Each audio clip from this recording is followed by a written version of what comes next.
Sir നമ്മൾ ഉണ്ടാക്കാൻ പോകുന്നത് പൈനാപ്പിൾ പച്ചടി. അതിനാവശ്യമുള്ള സാധനങ്ങൾ എന്തൊക്കെയാണ്? അതിനാവശ്യമുള്ള സാധനങ്ങൾ പൈനാപ്പിൾ ഏത്തപ്പഴം, അത് രണ്ടും മാത്രമേ ആഡ് ചെയ്യുന്നുള്ളൂ. പൈനാപ്പിൾ ഏത്തപ്പഴം കൂടെ. പിന്നെ നമ്മളിത് ശരിക്ക് വേവിച്ച് വരട്ടി മാറ്റി വെച്ച് കഴിഞ്ഞതിന് ശേഷം നമ്മൾ അതിൽ കുറച്ച് അണ്ടിപ്പരിപ്പ് മുന്തിരിയൊക്കെ ചേർക്കും. പക്ഷേ ഇപ്പോൾ നമ്മൾ വേവിക്കുന്ന സമയത്ത് അതിൻ്റെ അകത്ത് ഏത്തപ്പഴവും പൈനാപ്പിളും മാത്രമേ ഉള്ളൂ. ഓക്കെ, അത്രയും സിമ്പിളാണോ ഇത്? സിമ്പിളാണ്, പക്ഷേ ഇത് എന്ത് പറഞ്ഞ സമയം എടുക്കും ഇത് റെഡിയാകും. Okay okay. അപ്പോൾ ഇത് ആദ്യം ഇതിൻ്റെ അളവൊക്കെ എങ്ങനെയാണ്? ഇതിൻ്റെ അളവ് പറഞ്ഞു കഴിഞ്ഞാൽ അതല്ല 100 പേർക്ക്. ഇപ്പോൾ 100ൻ്റെ ഇത് വന്നു കഴിയുമ്പോൾ 25 കിലോ പൈനാപ്പിളാണ് നമ്മളിൽ എടുത്തിരിക്കുന്നത്. ഇതിലിപ്പോൾ 25 കിലോ പൈനാപ്പിളുണ്ട്, 4 കിലോ ഏത്തപ്പഴമുണ്ട്. ഓക്കെ. അത് നമ്മൾ ഇത് പൈനാപ്പിൾ ഇതാ നമ്മളിവിടെ ഇങ്ങനെ അരിഞ്ഞുകൊണ്ടിരിക്കുകയല്ല, നമ്മളിത് പൈനാപ്പിൾ തൊണ്ടിയത്ത് വെച്ചിട്ടുണ്ട്. ഇത് ഇവർ ഇതിങ്ങനെ കയ്യിൽ വെച്ചിട്ട് വളരെ കണ്ടം തുണ്ടമല്ല, വളരെ നൈസായിട്ട് കൊത്തി തരും. അവർ ചെയ്തു തരും. കൊത്തി തരാൻ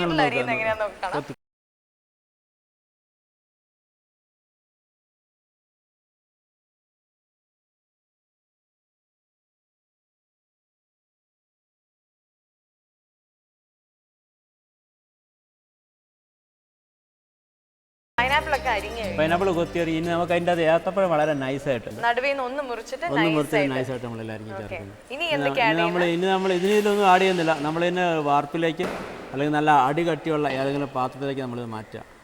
വെള്ളം ഒഴിച്ചിട്ട് ഇത് തിളപ്പിച്ച് കഴിയുമ്പോൾ അതിൽ മഞ്ഞൾപ്പൊടി, മുളക് പൊടി, ഉപ്പ് തുടങ്ങിയ സാധനങ്ങൾ ചേർക്കും.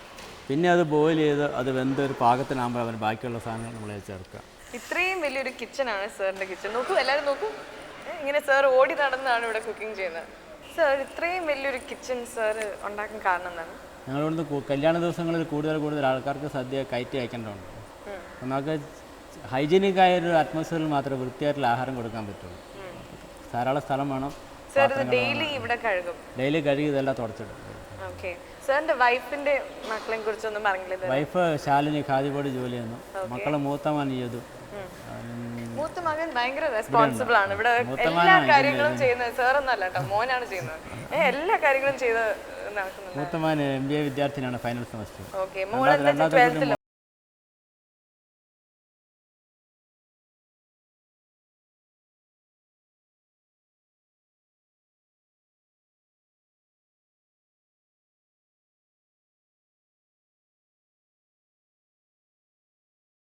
ഇട്ട് കഴിഞ്ഞാൽ ആ കഷ്ണം ജസ്റ്റ് മൂടി വെള്ളം വേണം. പൈനാപ്പിളിൽ പച്ചടിക്ക് മാത്രം അങ്ങനെയാണ്. ഓരോന്നിനും ഓരോ രീതിക്കാണ് വെള്ളത്തിൻ്റെ അളവ് വരും. ജസ്റ്റ് കാണാം മുകളിൽ ജസ്റ്റ് കവർ ചെയ്ത് നിൽക്കുക വെള്ളം. ഇത് തിളച്ച് കഴിയുമ്പോൾ കുറച്ചും കൂടി വെള്ളം ഇതിലുണ്ടാവും. നമ്മളിതിൽ ആദ്യം നമ്മൾ മഞ്ഞപ്പൊടി വളരെ കുറച്ച്, കാരണം പൈനാപ്പിളിൻ്റെ കളർ എന്ന് പറയുന്ന ഒരു ലൈറ്റ് റെഡിഷ് കളറാണ്. മഞ്ഞപ്പൊടി കൂടുതൽ ഇട്ട് കഴിഞ്ഞാൽ ആ കളർ കുറയും. അതുകൊണ്ട് നമ്മൾ മഞ്ഞപ്പൊടി വളരെ കുറച്ചിടും. പിന്നെ മുളക് പൊടിയാണ്, ബട്ട് മുളക് പൊടി നമ്മൾ കൂടുതലിടും. പിന്നെ നമ്മൾ ഉപ്പാണ്. ഇനി ഇത് നമ്മൾ നല്ലോണം തിളച്ചിട്ട് ശരിക്കും ഇതെല്ലാം കൂടി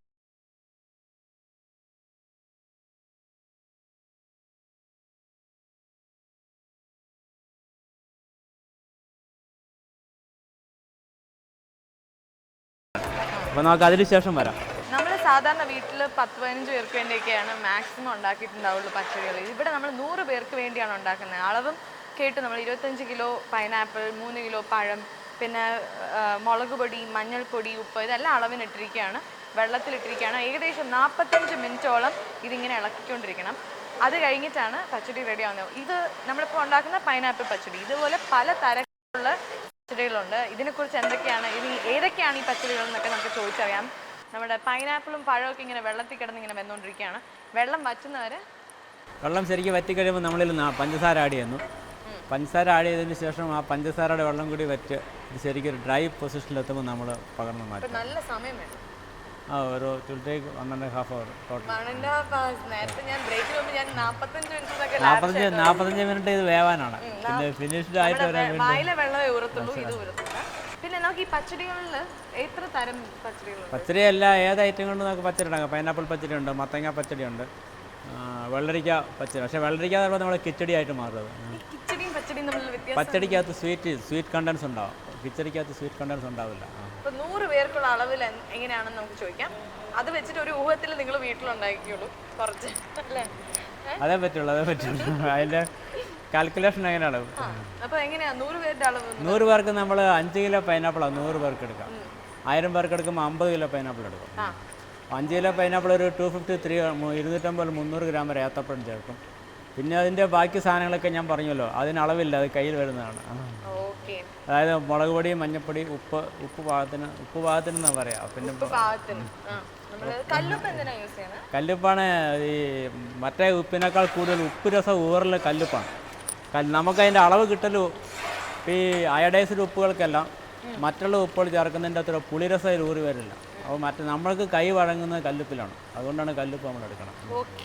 പിന്നെ നമ്മൾ ഇതിൽ അണ്ടിപ്പരിപ്പ് ഇടും, പഞ്ചസാര ഇടും, പിന്നെ ലാസ്റ്റ് മുന്തിരി. പിന്നെ അതല്ല, അണ്ടിപ്പരിപ്പ് പഞ്ചസാരയും കൂടി ഇട്ടിട്ട് നല്ല ഡ്രൈ ആയിട്ട് നമ്മൾ പകർന്ന് വേറൊരു പാത്രത്തിലേക്ക് മാറ്റിയിട്ട് തണുത്ത് കഴിയുമ്പോൾ അതിൽ നമ്മൾ മുന്തിരി ആഡ് ചെയ്യും, കുറച്ച് നാളികേരം കടുക് കൂട്ടി പൊടിച്ചിട്ട് ആഡ് ചെയ്യും, പിന്നെ കടുക് താളിച്ച് ചേർക്കും. അങ്ങനെ എല്ലാം കൂടി മിക്സ് ചെയ്യും. ചേട്ടന് അടുത്ത ബുക്കിംഗ് വന്നുകൊണ്ടിരിക്കുകയാണ്. ആരാണ് ചേട്ടാ? ഒരു കല്യാണത്തിൻ്റെ തിരിച്ച് വിളിക്കാം.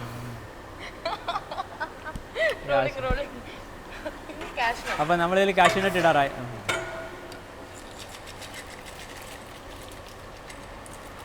കുറച്ചിട്ടാൽ മതി, വില കൂടിയ സാധനമാണ്. ഇനി നമ്മൾ പഞ്ചസാര ആഡ് ചെയ്യാറായി. കാരണം ഇപ്പം ഇനി ഇതിൽ പഞ്ചസാര ആഡ് ചെയ്തില്ലെങ്കിൽ ഇതിൻ്റെ അടി പിടിച്ചു തുടങ്ങും കുറേശ്ശെ.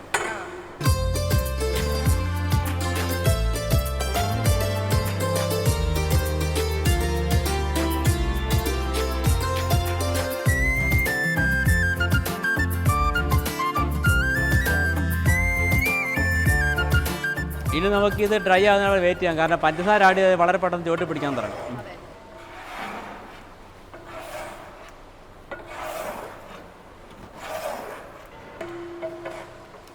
ഇപ്പോൾ ഈ ചട്ടയത്തിൽ നിന്ന് വീഴുന്നുണ്ട്. ചട്ടയത്തിൽ നിന്ന് വീഴാത്ത ഒരു പൊസിഷൻ എത്തുന്ന സമയത്താണ് ഇത് ശരിക്കും ഡ്രൈ ആകുക, ഒട്ടിപ്പിടിച്ചിരിക്കുക.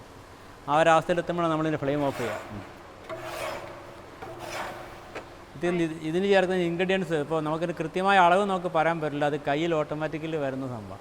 ഈ പാചകക്കുറിപ്പുകൾ എഴുതുമ്പോൾ നമ്മൾ 100 ഗ്രാം അല്ല 50 ഗ്രാം അല്ലെങ്കിൽ 10 ഗ്രാം അര ടീസ്പൂൺ എന്നൊക്കെ എഴുതുന്നെങ്കിലോ അത് ആക്യുറേറ്റ് ആയിക്കൊള്ളുന്നില്ല. ബട്ട് ഇത് നമ്മൾ അവനവൻ്റെ മനോധർമ്മത്തിൽ വരേണ്ടതാണ്. പാചകത്തിനെക്കുറിച്ച് യാതൊരു അറിവില്ലാത്ത ഒരാൾ അല്ലെങ്കിൽ ഒരു നിശ്ചയമില്ലാത്ത ഒരാൾ പെട്ടെന്ന് ബുക്ക് എടുത്ത് വെച്ച് പാചകം ചെയ്യാനിരുന്ന് കഴിഞ്ഞാൽ ചെയ്യാൻ പറ്റില്ല.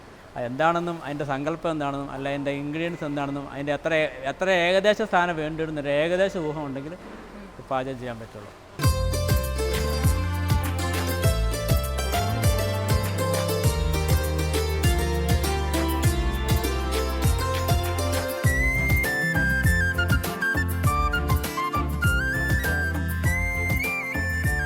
ഇതിപ്പോൾ ഈ ഒരു ചട്ടയത്തിൽ നിന്ന് വീഴാതെ വരുന്ന ഒരവസ്ഥ, ഇതാണ് ഇതിൻ്റെ പൊസിഷൻ, റൈറ്റ് പൊസിഷൻ.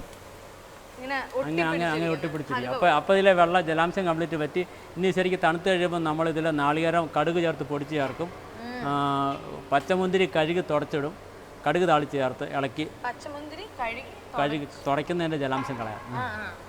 കഴുകിയിട്ട് തുടച്ചിടും, കഴിയുന്ന കടുക് താളിച്ച് ചേർത്ത് ഇളക്കി യോജിപ്പിച്ച് വിളമ്പോ. ഇത് പച്ചടി ഡ്രൈ സ്റ്റൈലാണ്. ഇങ്ങനെ അല്ലാണ്ട് വളരെ ലൂസായിട്ടും ചെയ്യാം. ശരിക്കും പൈനാപ്പിൾ ഉപയോഗിച്ചിട്ട് നാളികേരം അരച്ച് ചേർത്ത് കടുക് താളി ചേർത്ത് വിളമ്പാറുണ്ട്. സാധാരണ ഈ എല്ലാവരും അങ്ങനെ ചെയ്യാറ്. നമ്മളിതൊരു പേറ്റൻ്റായിട്ട് കോസ്റ്റ്ലിയാണ്. സമയത്തിന് ഒത്തിരി സമയം എടുക്കും, ഗ്യാസ് നഷ്ടം, പല നഷ്ടങ്ങളുണ്ട്. പക്ഷേ ബ്യൂട്ടിഫുൾ സാധനം.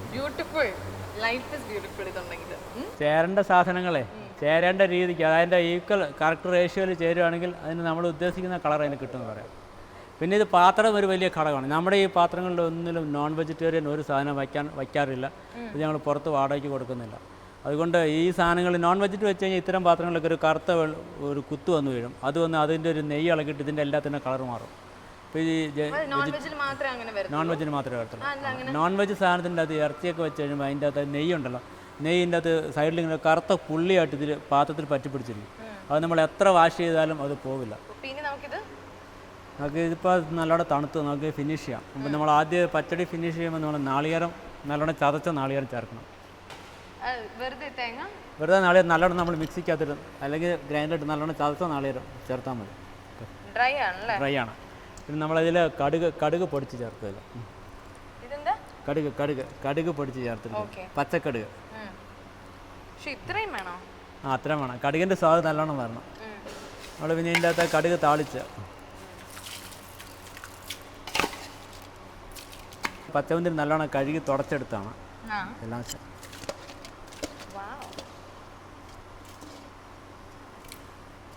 ഇതെല്ലാം കൂടി കൂട്ടി യോജിപ്പിച്ചാണ്. അപ്പോൾ നമ്മൾ ഇത്ര നേരം ചെയ്ത ഓർമ്മയുണ്ടല്ലോ. തണുത്തതിന് ശേഷം നമ്മൾ ഇതിലേക്ക് തേങ്ങ നല്ലോണം പൊടിച്ച് ചേർത്തു, കടുക് പൊടിച്ച് ചേർത്തു, മുന്തിരി നല്ലോണം കഴുകിയിട്ട് തുടച്ചെടുത്ത് ചേർത്തു, കടുക് താളിച്ച് ചേർത്തു. അത് നമ്മൾ എല്ലാം കൂടി ഒന്ന് ശരിക്കും യോജിപ്പിക്കണം.